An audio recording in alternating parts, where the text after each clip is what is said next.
Welcome back to The Energy Fix, a podcast dedicated to help you balance your energetic body by diving deep into the sweet world of all things health and spirituality. My name's Tansy, and I'm an intuitive crystal Reiki energy healer, energetic nutrition and holistic health practitioner, and a crystal jewelry designer. It's time to talk all things energy. Let's dive in. What if cleaning up your life actually started at the cellular level? Today, we're going to be unpacking all about heavy metal detox and everyday toxin load in a grounded, no panic way so that your energy, your focus, your sleep can actually open and breathe again.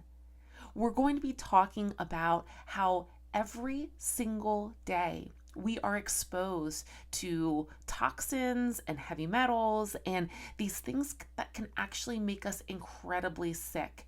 And we're going to, between my guests and I, we're going to talk about how to actually unload what you've picked up and have loaded in. My guest is Eddie Stone, founder and CEO of Touchstone Essentials and a lifelong advocate for clean, minimal ingredient wellness. He became so frustrated by ultra-processed supplements and rising environmental exposures that he decided he was going to partner with scientists to advance zeolite detox solutions.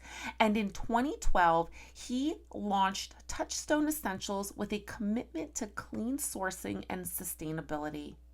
Today, Eddie and I are going to explore the ins and outs of what he's learned along the way and what he has brought to the world. We'll explore the what, why, the how of heavy metal detox and cellular cleansing, and we're going to be talking about it from not only the scientific side of it, but also going into the practical real life routines that you can actually keep and engage in. Now, if you find that this episode has really helped you and it's inspired you and you love it, or you know somebody else that's going to love it, make sure to tap follow and leave a quick review, and also share it out with that person that comes to your mind when you hear this conversation. It truly helps the show reach the people who need it, and it helps the show grow even more. Now, let's get into this conversation with Eddie Stone. Let's dive in. Welcome to the Energy Fix, Eddie. Thank you so much for being here today. Tansy, it's great to have a chance to be with you and your audience. It's an honor. We're going to be talking about a great conversation today, one that we haven't actually really dove into deep at all here on the Energy Fix. So that's really exciting.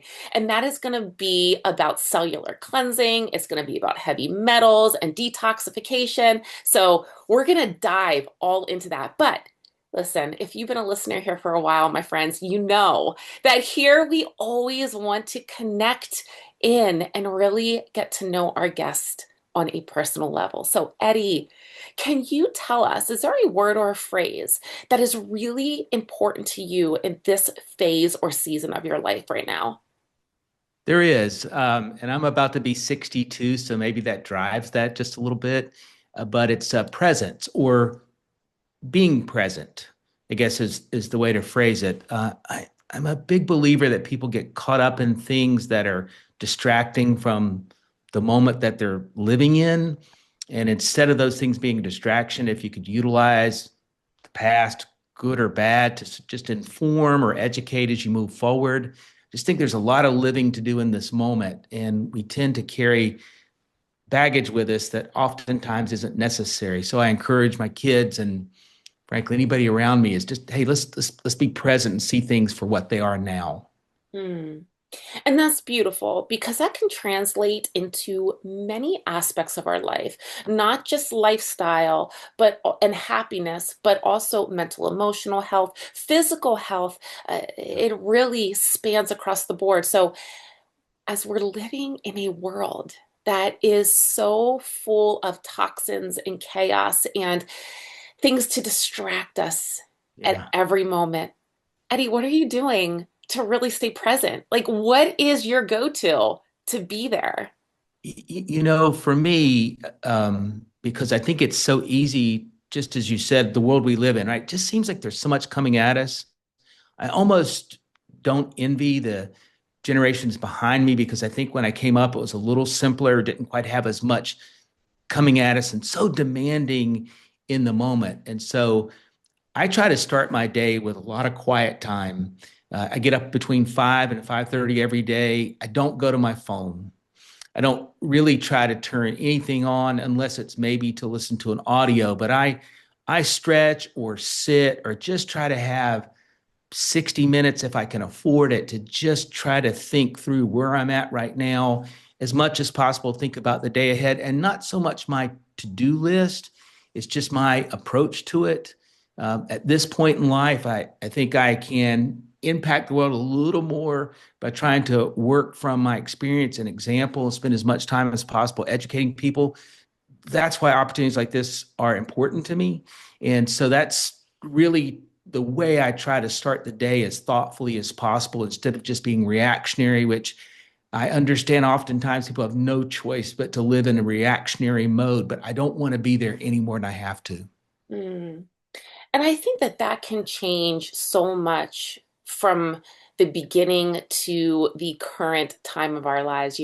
Every year, every decade that we're in, it can look a little bit different, right? Sure. And so Eddie, thinking about where you're at now with what you just talked about, and also thinking about the conversation we're going to have, we're going to talk about toxins and things that get into our systems.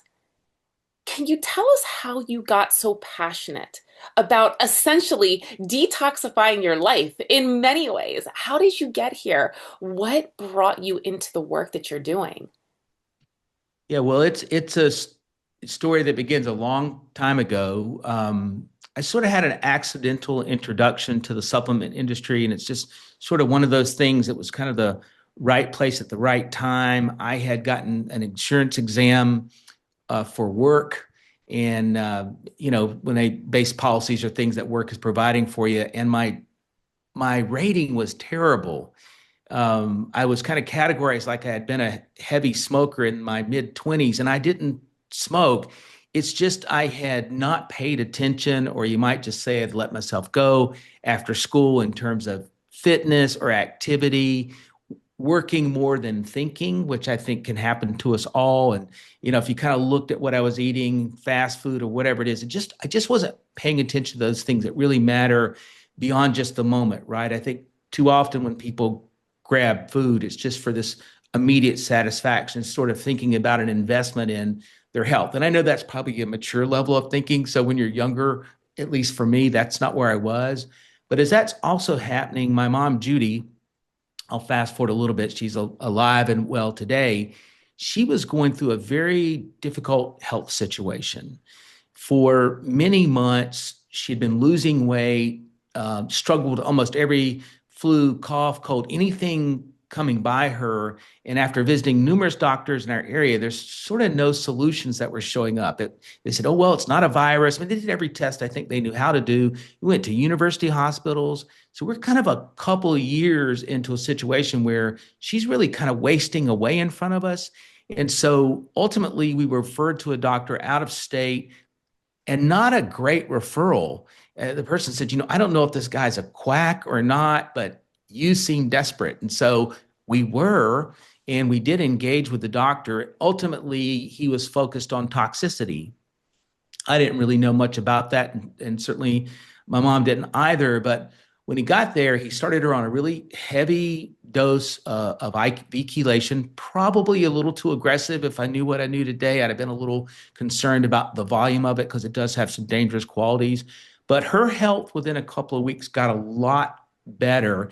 And ultimately, what they realized was she was having an aggressive autoimmune response to breast implants. She got it earlier in her life, and at one of the seams on the implant, it looked like there was some chemical seepage. So we got that out of her and got her cleaned up. And her health hasn't been perfect since, but she's healthy enough and enjoys good health today. And it was really a wake up call for me about the role of external factors. I think at that time, I mostly thought about what we're eating and lifestyle being this sort of fundamental component, which is true, but to ignore the world we live in and the toxins of the modern age or industrial, or whatever you want to call it, is to forget a factor that's really important, because oftentimes toxins, you can't really smell them or see them. I mean, it's easy to look at a polluted city and say, oh, that's a problem, or smell something noxious and go, oh, that's a problem. But a lot of times you don't have those sensory uh, uh, sort of experiences informing you to sort of know better. And that's probably the most troubling part of it, is they're kind of unseen and unknown, and yet it's playing a role in people's health. Mm. And I think it's really important to note here too, right, Eddie, that these toxins that we can't see, that we are unaware of, they're everywhere. You can't get away from them. They're in our foods, they're in our water, they're in our air, they're in the products that we buy, they're in everything. And Yeah. so when you talk about this, it doesn't surprise me that your mom was dealing with such a toxic level of substances that was causing her to be sick, because I think many people are, and they just don't know it. It's the foundation of what their health concerns are. Yeah, I mean, there's no question about that, and I do think there's now really clear scientific evidence. Some individuals, you kind of call it a body burden or a toxic burden. Some individuals show immediate sort of acute issues, right? They might have rashes or migraines or disruption in their sleep or any myriad of things that can occur. For other people, it's more of an accumulative effect, almost like we're dealing now with microplastics. Most estimations are, as a man that's about to turn 62 years of age, that I've got anywhere from 4 to 7 grams of microplastics somewhere in my body, likely my prostate, likely my brain. And there's sort of no way to get away from this, right? It's just so airborne and so small, and yet when it goes in your system doesn't know what to do with it. So, and that's just kind of one of the challenges, right? There's probably 100, maybe 105,000 plus identified chemicals that are used in consumer product production, industrial productions, whatever it happens to be. And 99 point whatever percent have never been tested long term on human beings for their impact. And we are optimistic or hopeful that there's no problem, but we don't fully know. And these things linger for a long time. If you take just one example, now I'm a little older, so I remember this, but DDT was a big concern in the 1970s, a very aggressive herbicide, fungicide, pesticide type of product. They banned it because it was clearly having an impact on pregnant mothers and even those trying to get pregnant. There were birth defects, all kinds of challenges. Yet, the vast majority of births today, if we checked the cord blood, we'd see the presence of DDT and a couple of hundred different chemicals that are really known to either be carcinogenic or other challenges, epigenetic disruptors, whatever it happens to be. And so these things linger, just like you said, right? You said air, the wind, and the water, also the soil. So it becomes an unintentional part of the food supply. And that's whether you're buying organic or not. Some of these things we can't just isolate. The application of petroleum-based fertilizers and herbicides and fungicides, I mean, we can have some control over that if you choose to buy organic. But the bottom line is some of these things are just so native in the soil. We don't live in a bubble. A hothouse or a greenhouse is not practical for mass food production, or at least as we know it today. So it's something to be aware of. Don't be paralyzed by it, but it's something to be aware of. And some level of action is warranted, whether people want to add that to the things they think about or not. Yeah. And even if you might be sitting here thinking, oh, I don't live near a factory, or oh, I don't live in a big city, it doesn't mean that you just automatically are fine, right? Right. And again, I don't say this stuff to scare anybody, but Oh, just no, being no. very real.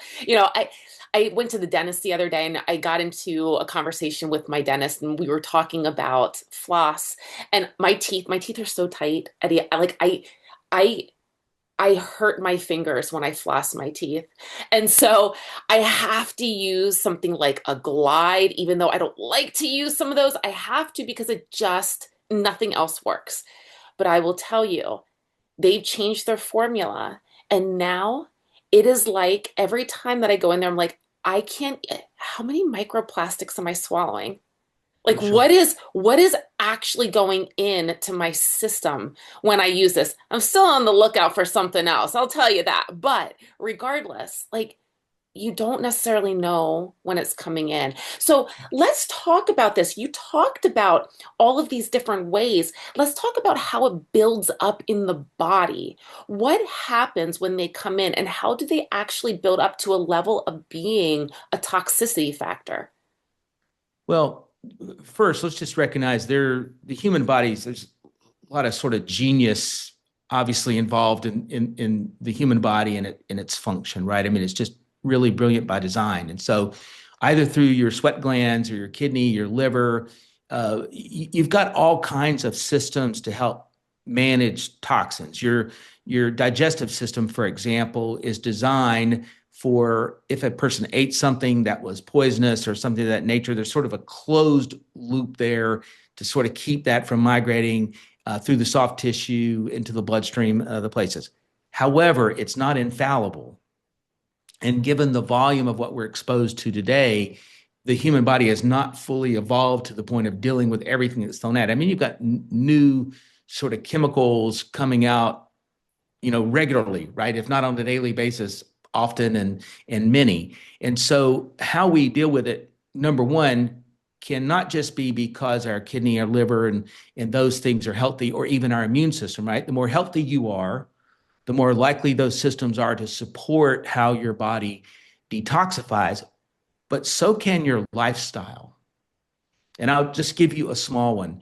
If you look at most adults in the Western parts of the world where physical labor is generally not a part of their workday, you go to some more developing countries, just because of transportation and other issues, there's still more sort of heavy breathing or more physical work involved just in the day to day going about their business. But that's not true in a Western society. And in fact, for a lot of people, their commute is modest. It doesn't require much walking or exercise. They sit behind a desk all day. Hell, there's even apps you can get to stimulate you to move, right? So, what that means is, generally speaking, sooner than would be expected by age, for a lot of people, their lung capacity reduces over time, literally by decade. And then on top of that, if you were to smoke or have other things or vapor or whatever, and that's not my point of being on this show, those things would also exacerbate that challenge. So, movement, right? Trying to breathe heavy, expand your breathing late into your life as long as possible, basically preserves one of your greater filters you have, which is your lungs.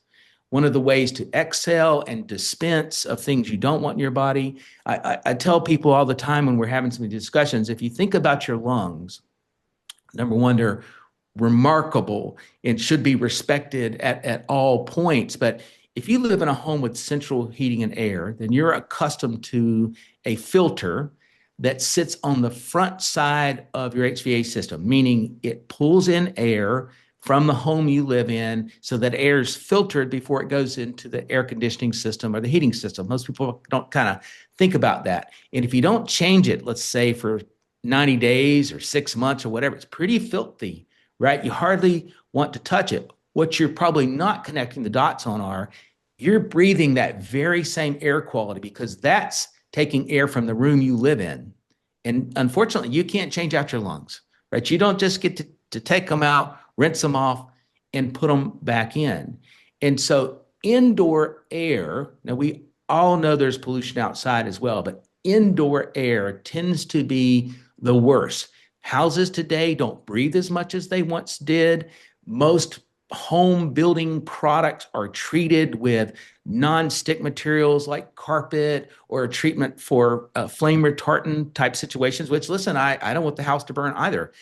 However, it means that we're getting exposure to volatile organics and other properties that's just sort of unexpected. If you're not out breathing heavy, if you don't ever get a chance to access clean air, fresh air, then it's more difficult for your body to manage. If you never sweat, you don't really engage what your sweat glands to do to likewise help you get rid of toxins. And so what I try to tell people is don't be a sort of a passive bystander to this. If you're of a notion where you're trying to live life at its highest level, or if you're in a situation where you're trying to level up, right? You're trying to elevate your own interest here. You're trying to, maybe longevity is not your goal, but getting the most out of the life that you live, then activity, breathing heavy, paying attention to the body's physical systems that can support more water than anything else, right? I'm not going to try to tell you to have 25 glasses a day or some of this kind of stuff. But if you think about your day,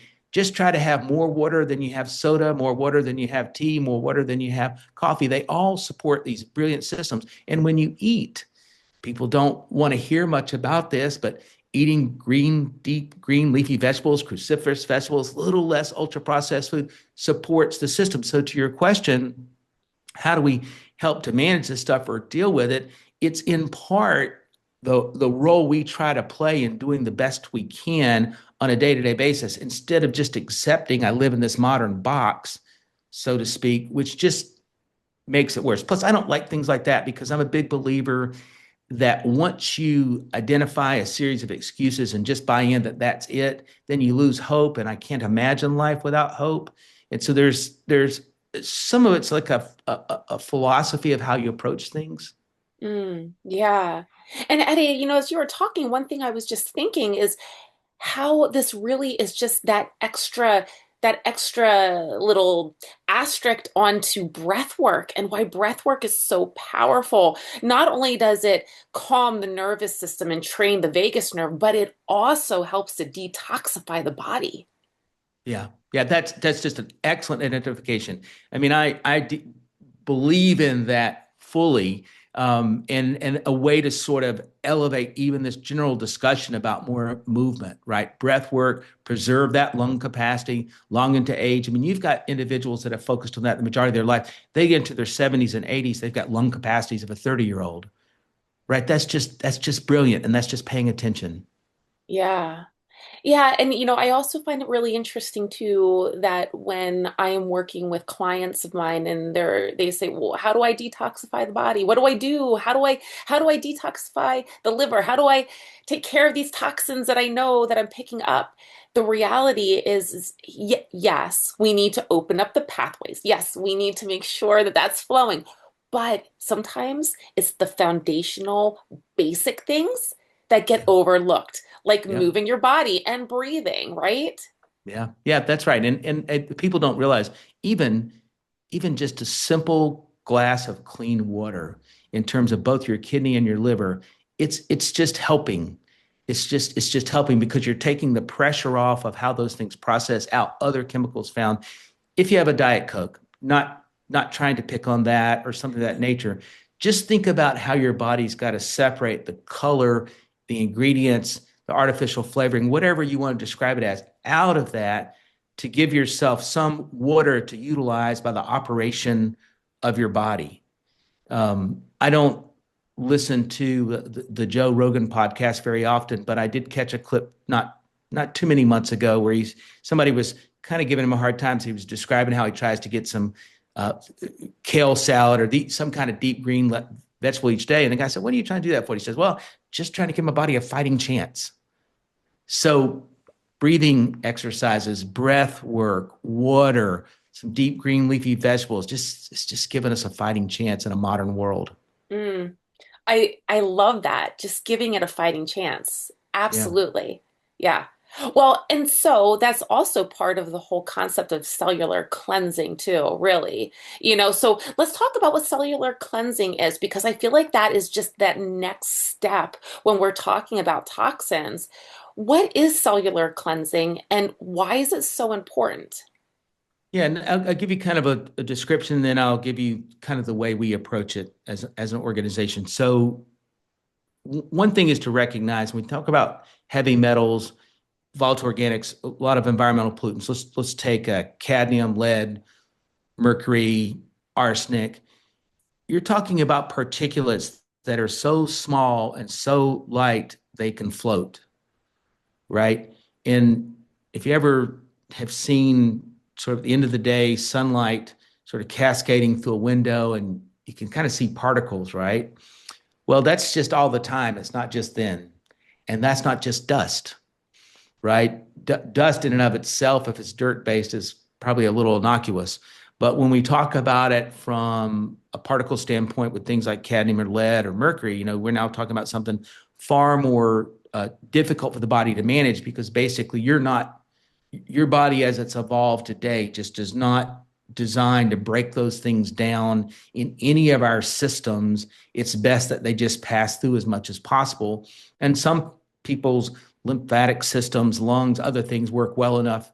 That's the case, but not for most people. And when you talk about it that small, we think of in our society nano as being small. Well, now think of angstrom. When we say angstrom, we're really talking about 1,000 times smaller than nano, looking at sort of the math scale.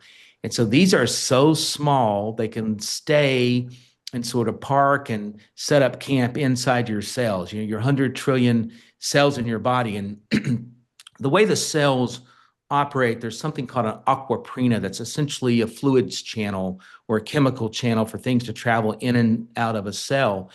The body is so smart, it tends to sequester things it doesn't really know how to manage.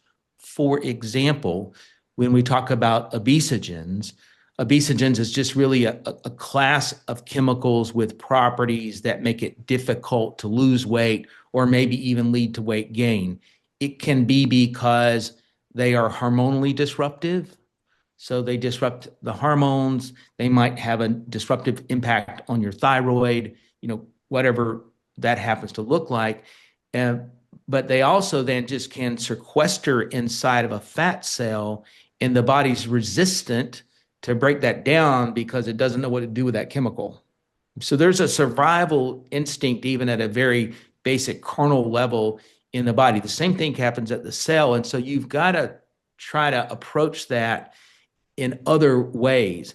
I bet most everybody listening has probably heard of chelation before. Chelation is just generally that term in the United States, at least, is about a series of chemicals that have been shown to chelate the body. I think most of that attention started when radiation was a big concern and exposures and chelation properties that would help to get rid of radiation from the body. But it can extend further, and you're just talking about some type of agent that would chelate or bind or whatever you want to describe it. And there are other natural ingredients in our society that have that.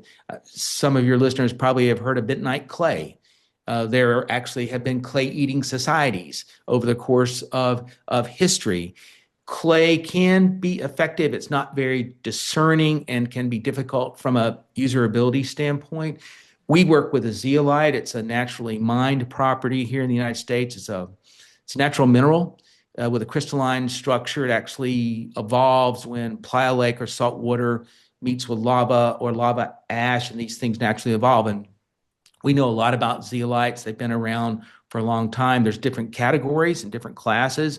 Sheet-like zeolites, clinoptilite to be specific, holds the naturally mined version, not synthetics, hold GRAS status in the FDA because they've been utilized in the food supply and other means for a long time. There's hundreds of PubMed studies, pets, people, lots of these applications. But the bottom line is what we know is that they have a quality where they have a native negative charge. And so just think of a magnet end maybe. And most of these heavy metals we're talking about have a positive charge. And so when they come in proximity, they'll literally snap together. And once they've done that, they stay bound. And since your body, a zeolite's not an essential mineral, your body won't hold on to it. There's no stores of zeolites in your body. They don't have a nutritional quality. And so just assuming sort of normal body function, they're processing out in about a 4 to 6 hour period of time. What's advantageous about that is it's a way to gently support the body's own systems. And when a zeolite's of a nano size quality, now it can make its way into the cell.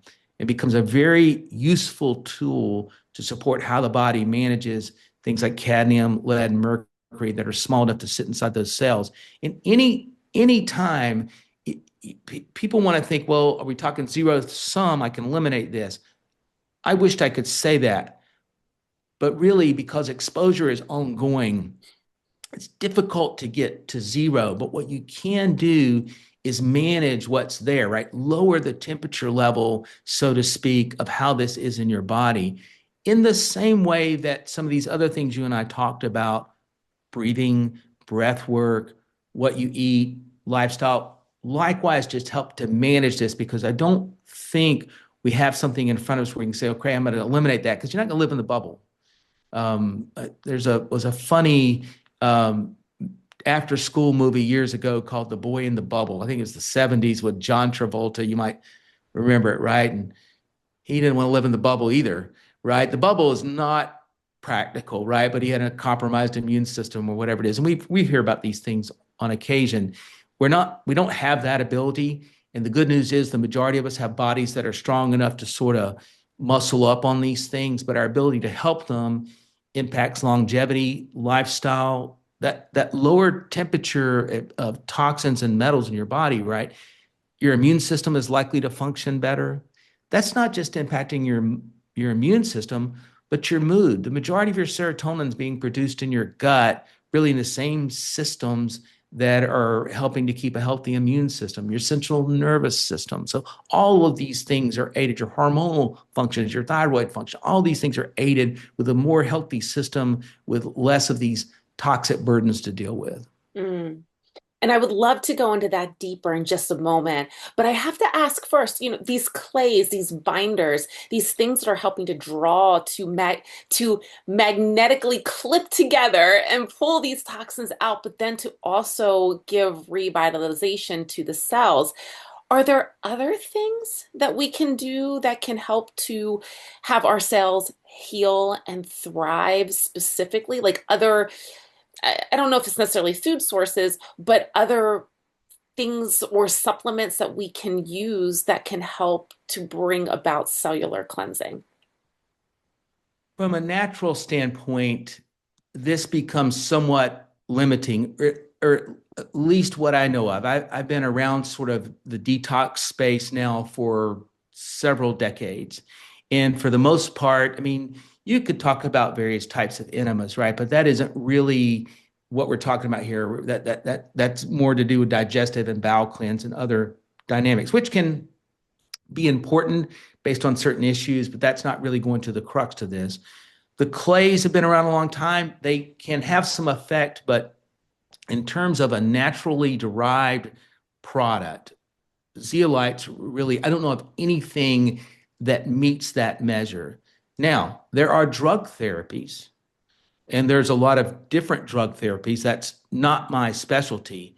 But when someone has sort of these acute issues, industrial exposures, think of, I can't remember the depth of it. Remember, it was Silkwood was the movie where there was a Debbie something, the actress, anyway, years ago about a nuclear meltdown, and they were scrubbing these people down. It was called a Silkwood shower. And they also were giving them all kinds of various medications, iodine included, to support how their body got rid of, at least in that case, they were talking about radioactive toxins. There's always chemicals out there, but they tend to come with a long list of warnings for those exposures. And you've got to really take measure of, is the cure worse than this what I have type of dynamic? I think cancer patients sometimes have to wrestle with these dynamics. And so it's a real dilemma. So I know more about the natural space. And so things like zeolites, which is my go-to, but then what you eat from food, those have indirect impacts at a cellular level. There's no question about that. The quality of our nutrition will affect us at a cellular level. If you think about things that impact the telomere and the protection of how the DNA turns over, and our genetic protections and things like that, food, lifestyle, diet, there are things that we can look to in that category, but not as many options as we'd want. Mm. And that makes sense. So zeolites are kind of that direct connection. They directly go right in there. And all these other healthy pieces, healthy foods that we're incorporating into our diet, they are supporting the other factors that will bring about the healing. Yeah, Yeah. yeah. Yeah. Listen, here's how I think about it. You're just trying to win this battle. I mean, I hate to kind of break it down into that crass a term, but it's kind of you against the world. And so you sort of bring all these factors to help you succeed, right? Getting yourself together mentally, paying attention to your lifestyle as much as you can, sleep, stress management, right? What you're eating, and then tools. I'll tell your audience up front, I've been in the supplement business for decades now. They are not some perfect answer. But what they are for many individuals is a chance to bridge the gap between where they're at and where they want to be that cannot be accomplished fully with how they eat, the time they have to eat, the choices they have available to them. And so I look at these things as building a list of tools to help me advance my goals relative to vitality, getting as much out of this life as possible, because that also then impacts me mentally, right? If I have an unhealthy gut, I am most likely an unhappy person because I'm not producing enough serotonin. So there's all these interwoven pieces, right? This sort of fabric of life that come into play. Yeah. Yeah. Well, let's zoom a little bit heavier into heavy metals. And I really didn't try that pun. I really didn't. You did good. I almost tried to stop myself there. But yeah, let's zoom in a little bit more on some heavy metals. You already mentioned mercury, lead, arsenic. These are things that are pretty well found and well looked at. But how do they actually start to mess with our hormones and our energy and our metabolism and our moods? How is that directly impacting us? What would people see in a real life scenario?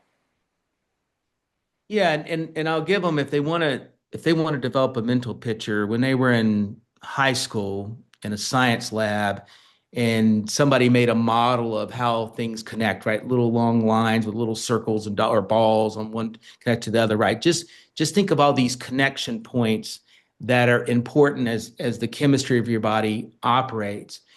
Heavy metals, and this is true of Alto Organics and others as well, they're disruptive to that function. And so when you think of H2O, if you can kind of get that model in your mind, well, if part of those connection points are disrupted, right, you don't have a complete molecule, you don't have water. Well, this is true throughout all the chemistry of the body. So anything that can be disruptive. And so when you have exposure to heavy metals, particularly if your body doesn't manage it very well, then the function of the hormones, what they were supposed to do, the hormone will be incomplete. Sort of another way to think about this is if you look at how your body produces insulin. This is actually a pretty good way to think about it. Most listening will recognize that type 2 diabetes, type 1 as well, but type 2 diabetes or being pre-diabetic is a pretty epidemic issue in our nation. And there's two sort of causes for this, or I say two endpoints. One is that you're either not producing enough insulin because your pancreas is sort of worn out, but because your pancreas is worn out, what you're producing is of low quality. And that's generally because it's been overused. If you look at our society, so much sugar and so much ultra processed food, a lot of people will wind up with a pancreas that's about 3 times the size, as much as 27, maybe 29 grams in size. That's not what it should be by the time they're in their late 30s, 40s, and 50s. And you're in real jeopardy there. It's like an enlarged heart. It doesn't operate at full capacity. And in fact, being enlarged makes it worse. Well, the same things happens hormonally when heavy metals are involved, what the body's trying to do is disrupt it, the replications, how these chemicals connect in the system. So adiponectin or other things that are being produced. Adiponectin is important for maintaining good health and weight. It's a regulatory property in the heat, cold regulations in the body, how you burn fat, you access yellow fat, brown fat, right? All those things are broken down. But if adiponectin can't be a complete hormone, if it's disrupted by heavy metals, then it's unable to function and support the body's system. Without pulling out the microscope and putting on the lab coat and going into a chemistry lecture, you just got to think about how disruptive something can be at completion of the molecule and the task it's trying to do. And then if it's disrupting the function of the thyroid, right? It seems like thyroid issues now are epidemic, right? Clearly the modern life is having an impact that, at least when we look at it from a large cultural study standpoint. You could say, well, it's lifestyle. Well, it's lack of sleep. Well, it's diet. Okay. All those things are just components of the modern life. And so the end point is we have a problem with our thyroids, just like we generally have a problem with being insulin resistant, which is what leads to all of these issues associated with diabetics. And so anything that's disrupted to a native system, which these are, that's where the problem lies. Mm. And so this is what I love about your work, because you don't just talk about how toxins are bad, you actually take it to this whole new level about detoxing into cellular vitality and cellular health. And that is a completely different level than just detoxifying the body. Can you walk us through what you've seen change most often when people finally get this healing of this layer of their health actually healed correctly? What do you start to see? Yeah. And if I can, just on what you just said, I'll tell you why I do that. I think people are more motivated and more likely to do something if they have a good grasp of it, right? If I can kind of see it in my mind, I'm more likely to engage. If it's nebulous, at least for me, if I don't have some level of curiosity satisfied, I'm probably not going to do it. And I do feel if most people get just a little grasp of what these things mean, that they're more likely to take action. Here's the first things that we tend to see, and this is really, we take a lifestyle approach, right? So when you're around us, we try to say, hey, do the best you can, diet, exercise, sleep, all these things, and they will all yield some of the impact I'm describing. But when people begin to detox, oftentimes they begin to rest better. People don't realize just how disruptive to their sleep hormones a really toxic life can be. And that's either physically toxic or mentally toxic. No one in a bad relationship or troubles like that is going to doubt anything I'm saying there, because they know the first thing that goes is your sleep, right? And once you begin to chronically lose sleep, your IQ generally goes down. People don't want to hear that because they're powering up with coffee or energy drinks or whatever, but you can't overcome the rest necessary for your brain to function properly. So literally, our IQs can go down. So we see people rest better. And what they say to us is they tend to not say, I rested better. They tend to say, I've got more energy. When we survey them and we say, did you rest better? They say yes, right? Which is where that energy comes from, because it's not a nerve stimulant. There's no stimulant qualities, there's no caffeine or anything like that. They've got more energy because their body is functioning cleanly. It's almost like if you haven't tuned up your car or changed filters in forever, and all of a sudden you do, the darn thing works better. So does your body. It's really just that pragmatic, because your body is an engine, right? Driven by your brain. And so they rest better. Then we have people tell us they can concentrate longer. People with more acute issues, we oftentimes hear of people describing skin conditions that have improved, digestive situations that have improved. All of these things are sort of symptomatic of what you hear when somebody's really toxic. And the minute you give them some tools to sort of lower that temperature, get rid of that toxic burden, all these functions become better. And here's what I find. They're just more motivated. If I'm sleeping better, I've got more energy and I'm a little more clear-minded. You know what? I'm probably feeling the best I've felt in forever. Because one thing that also happens is all of these subtle erosions that I'm describing when there's a toxic burden, right? You're, you know, you can do almost anything to your body in your teens and your 20s, right? You can stop at the midnight buffet and wake up skinny. And by the time you're in your mid 30s, you can drive past the midnight buffet and wake up bloated, right? I mean, it's just this is how it works. And so as you don't really realize these things are eroding energy level because you can't compare how you felt 5 years ago to how you feel today. And so we don't really realize what we're giving up. Just like people gain weight by decades.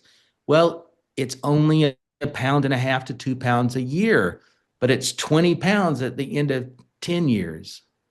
And then it's 20 more pounds at the end of another 10 years. And all of that will impact your knees, arthritis, and all these things. And so people tend to not recognize what's going on because it's not, one jump from great one day, not the next. So when they begin to detox, it is a quick response. And so while their body still has lots of work to do, within 7 to 10 days, they often feel better because there's just this big relief, right? Just like you gave your car a tune-up. And so it tends to happen quickly in this regard. And so from a digestive, sleep quality, concentration standpoint, clear-minded, I don't think the word brain fog is a medical term, but we get a lot of people say it kind of relieves some of my brain fog. And so if you're living, right, you probably know what brain fog is. We've all woken up with it. And so all of these are sort of results we see people talk to us about really on a regular basis. Mm. And for all the listeners, I want to put a little pin right here. I want you to really pay attention to this piece and maybe even go back and listen to that part again. Because, Eddie, see, we have a lot of ADHD neurodivergent brains here that listen to the Energy Fix. And Sure. so I want to put this pin here because everything that you just said is so important for that kind of brain functioning. When we are not, when we have a lot of a toxic buildup, when we don't have that cellular health, our brains, our symptoms are going to be exasperated. And so I just really want to emphasize that because detoxification and making sure that your cells are being supported is such a foundational piece to that part of the healing process for any kind of neurodivergence or especially, ADHD and ADHD and so forth and so forth. I just wanted to emphasize that. So I'm glad that you went into such detail because I think that's a really important piece to hear. Happy to. Yeah. And so you said a word, you said this multiple times and we've talked about this, but I want to just kind of add on to this. Like you talk about detoxing, and it's all over the place. What is your thoughts on some of the popular methods like cleanses and juice teas, these extreme protocols? What is your thought on that versus the cellular healing side? Well, to, it, to me, I really hate to be negative about this, and this is not going to sound great. And I'm not saying those things don't have a purpose. If you're drinking a juice with a bunch of vegetables in it, as long as the sugar's not overloaded or those are processed ingredients, I think great because most people don't get enough fruits and vegetables. And if somebody wants to do some intermittent fasting, I think there's also a lot of, data out there to support these things. What I'm not a fan of is a crash anything, a crash diet. Prom's coming up. I got to somehow get into those pants I wore in high school and I'm 40 years old. I got a wedding come up. I can't look bloated for the pictures, right? I sort of understand how these motivations come about. But, in the last 100 years, there's been all these diets, oftentimes falling into this fad category, and very few of them, if any, when you look at the long-term study of those populations participating, yielded long-term results. And very often people yo-yo, and when they yo-yo back up, their weight goes higher. And the problem is they probably lost some important muscle tissue or tissues around their organs that were important. And so there's a lot of dynamics there. I understand we want things now, but I'm really more motivated by things that are new habits that can fit into our lifestyle. I tell people all the time, we sell supplements. We sell quite a few supplements. I say to people all the time, if you've never really taken supplements, if you've never really used a greens drink or things like that, don't buy everything because it's all going to sit on your counter and you're going to be intimidated by it and there's no new habit. Get one or two things that you can fit into your day kind of seamlessly and develop some muscle tissue, muscle memory on using and fitting that in and getting some feedback from your body, feeling better so it can become a habit because the problems we're trying to solve here cannot be solved permanently in short term. So if you're the type of person that can crash diet for the wedding, but then you continue those habits, great. I just don't think that defines most people. So anything that falls into a faddish category, I'm not a fan of. That's not to say there's not some people that aren't served that way. Okay, I'm not trying to get in the way of that, but looking at just sort of the overall impact, things that you can ease into traffic instead of disrupting it. That's a big thing I believe in, trying to ease into the traffic instead of disrupting life, stopping new. You'll even find more social support. When someone crash diets and they look better or they look different, right? Their friends may at first praise them, but then they're also going to develop some jealousy. And they can subtly sabotage without it being obvious. But if you ease into these things and develop the muscle memory to keep with it, right? This is where these long-term, at least in my experience, benefits come from. People can stick with them. So I tend not to be. When I hear the word cleanse, it's mostly going to be body weight. Water weight that they lose. It is not going to be permanent. It just might get you back into some pair of pants or dress tomorrow night. That's going to be about it. And maybe temporarily you lost some toxins, but none of that stuff has proven to be long-term. If you've got a medically related issue and your doctor is talking to you about bowel cleanses and other things, fantastic. Not trying to get in the way of that, but things that are in fashion tend to not stick around and go out of fashion. And that's because there's no lingering impacts. And so I look for things that have more long-term support and can really support long-term objectives. Mm. And so you've talked a few times now about selling supplements. Your company, Touchstone Essentials, yeah, Touchstone Essentials. Let's talk about these products. I mean, you just said, hey, don't do it all, right? Don't do it all. Just pick one or two. Eddie, what is your one or two that you think are really foundational, important pieces from Touchstone Essentials that you recommend out to people? Yeah, and this be somewhat impacted by age and maybe lifestyle. So I'll give a little bit of a caveat because sometimes people have more urgent matters they're trying to deal with than others. And so, I'll, for those that are curious about what we do, it's a curated product line. Started the company in 2012. Our focus is on USDA organic, certified products, as clean as they can humanly be made, so that we give people, it is not the same thing as an organic garden that you go to every day for your meal, but it's pretty dang close in terms of what you get in terms of processing and cleanliness. And so we're trying to give people access to that sort of whole food dynamic. I sell supplements. It's how I make my living. I've been doing it forever. I'm just not a fan of about 99.9% of what's out there, because if people really knew how it was made, it's a lot like fast food and assembly. And it's just so I'll leave it there. And so for me, there's sort of three things I say generally that are essential. One is detox, and depending upon what a person can afford to do, we've got a variety of products in that category, but the main one is our Pure Body Extra Strength. It's a nano-sized product that cleans the body at a cellular level. It's odorless and tasteless. It's 2 or 3 sprays, 2 or 3 times a day, maybe 4 times a day. It's very easy to use, which is an important part of our ethos. And we've got millions of users on a global scale, and it's just a tool to kind of fight all this stuff we've been talking about. The next thing for me would be our greens drink. And if it's not ours that you're going to use, find a good one. Find one that's been cold processed, not pasteurized. Look for USD organic, clean products, because when you concentrate powders, you concentrate whatever is in them from the soil.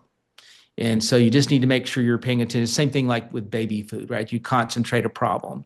And so a clean greens drink, properly recipeed. And then finally for me, we have a product called Televital, and that's a series of organic natural ingredients that aid the body in the stimulation and production of an enzyme called telomerase. And most of your audience, I don't expect them to know what that is. But telomerase is something your body produces in its sort of native cells, these base cells that are present in the womb when children are developing, that helps to protect the telomere, the end cap on your DNA, to just assure safe DNA replication over and over as your cells turn over, because telomeres get short natively.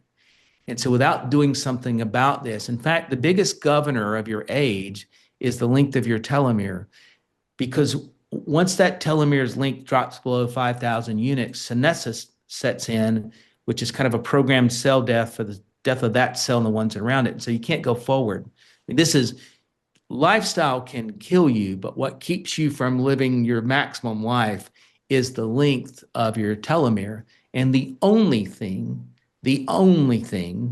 I promise, if you do the research, that can impact that telomere is telomerase. And so whatever you are looking to use, it needs to stimulate telomerase production. And we work with, I believe, the most important scientists in this field. And, I think people should use this when they're young, although people tend to only think about this stuff as they get a little bit older. But I think it's really critical. And so those three are really this sort of linchpin strategy for me.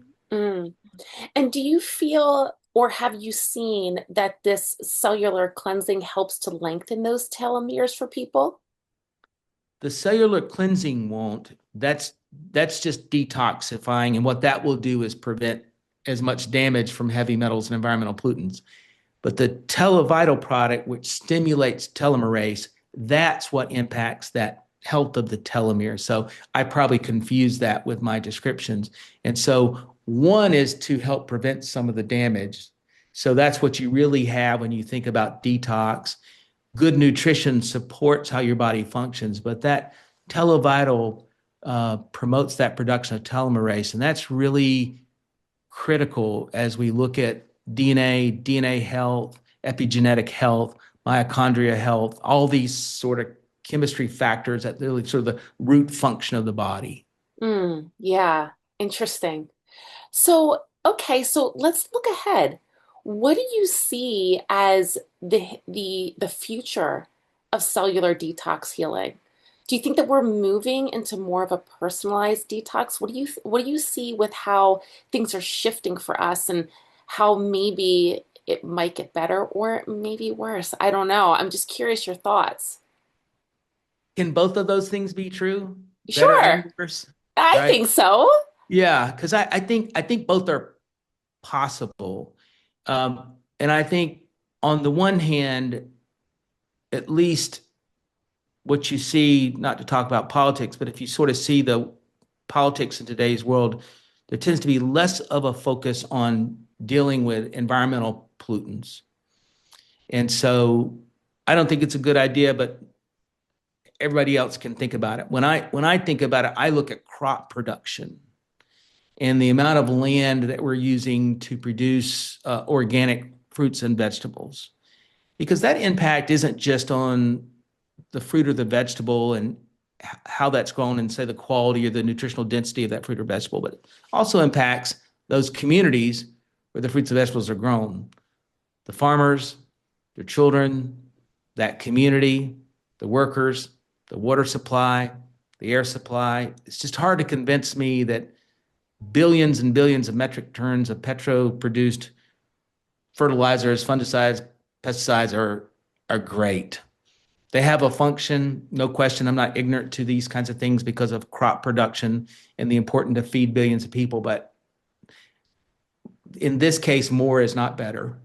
And so the more we can pay attention to soil qualities, microorganism counts, crop rotations, and these things, these are sort of, so in the future, I hope and pray because of awareness, we spend more time thinking about the quality of the soil and the arid land to grow things in so that the fruits and vegetables available to us all of a higher quality, right? And so that's on the one side. On the other side, I do think particularly those individuals with means will be able to have access to things from a dietary standpoint that are more tailored to them. I do think every day we learn more about how our bodies react to certain fruits and vegetables. The more educated a person can be about that, eat things that are more complementary to their blood type or whatever it is. The reason that's important is the control of inflammation. We don't, people know about inflammation when you think from an injury standpoint, but there's a lot of things about your lifestyle that promote inflammation in your body, including toxins. And the more you're able to manage inflammation, the less impact that's going to have on your physical health.